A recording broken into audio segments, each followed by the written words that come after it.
बिस्मिल्लाहिर्रहमानिर्रहीम। सूरह अल-नाज़ियात आयत नंबर 11।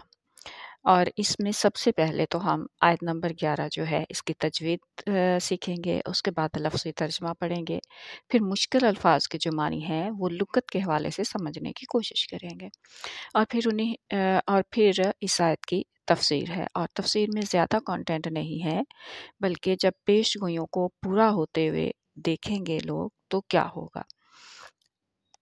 कफ़ार जो हैं मुशरिकीन, वो पेशगोइयों को पूरा होते हुए जो पहली आयत नंबर 2 से 6 तक जो पेशगोइयाँ की गई हैं, उन पेशगोइयों को पूरा होते हुए देखेंगे तो उनका क्या रद्द-ए-अमल होगा, वो फिर क्या होगा, क्या कहेंगे, उसकी तफ़सील है। और फिर जो कफ़ार के दिल हैं और क़यामत के जो सवालात हैं, उसकी थोड़ी-सी तफ़सील है। तो अगर आप ये सारी तफ़सील जानना चाहते हैं, तो आप लोग इसका पूरा व्लॉग जो है वो देख सकते हैं। अच्छा, इसमें शॉर्ट में पूरी जो तफ़सील है वो बताना मुमकिन नहीं होता है। अस्सलाम वालेकुम व रहमतुल्लाह।